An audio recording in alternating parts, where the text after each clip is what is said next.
This laptop's about to blow your mind.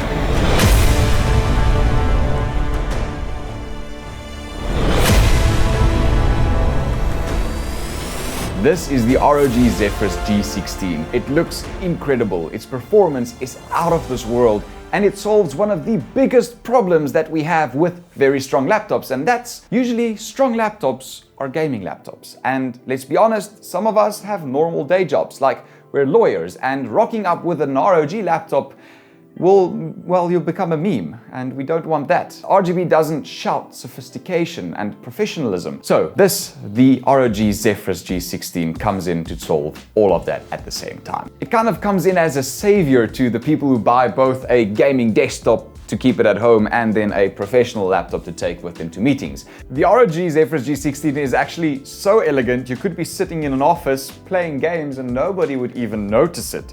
Yeah, that's right. I'm looking at you, John.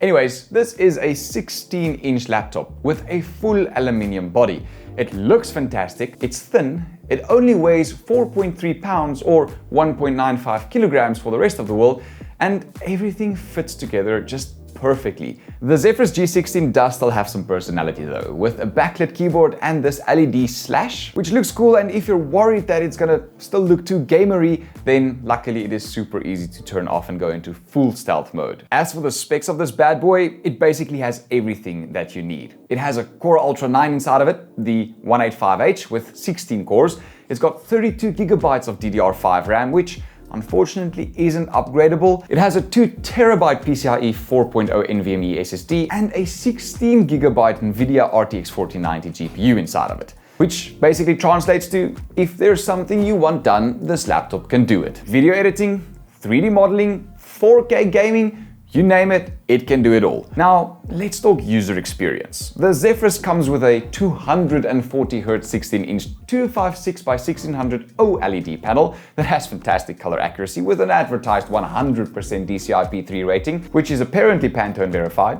I couldn't test it, but they say it is. It also supports both G-Sync and Dolby Vision HDR and brings about an almost perfect viewing experience.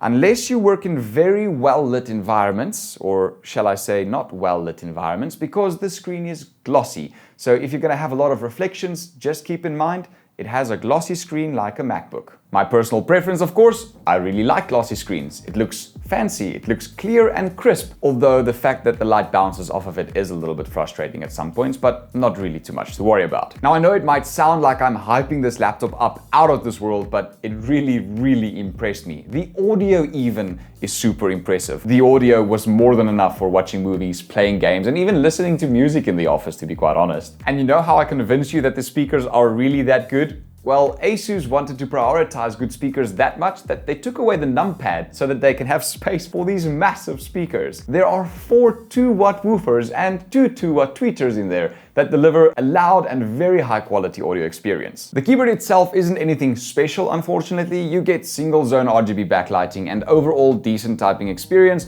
Nothing too special. It's not bad, it's what to be expected from a laptop of this level. Moving on a little bit down, you get to the trackpad, which is nice and big. It's smooth, it clicks really well at the bottom. When you go to the top of the trackpad, it's a little bit more difficult to push because it has a little hinge up there. It's not bad, it just can't really compete with the MacBook's trackpad. And I really don't know why Windows laptops can't get this right. The webcam is 1080p, which looks pretty good on a Zoom meeting and will go as smooth as you can imagine without any hiccups because, well, it is a high-end 1080p camera that they stuck in there. Flipping the laptop over, we get to one of the most important things, which is, can it keep itself cold? And yes, this laptop has quite the decent venting system, and luckily, while the laptop is only 1.74 centimeters thick, they managed to put very powerful fans in it to keep it nice and cool. Overall, I think this laptop is a fantastic device. If you've got the budget to buy it, definitely do so. Unless you have to be on Apple and iOS, then obviously you'll have to go for that. It competes head-to-head with a MacBook, and if you're Team Windows, this probably is the best buy on the market right now. This was Stefan from We Do Tech. I hope you have a great day. Check out this video if you want to watch more. I'll see you in the next video. Cheers, bye.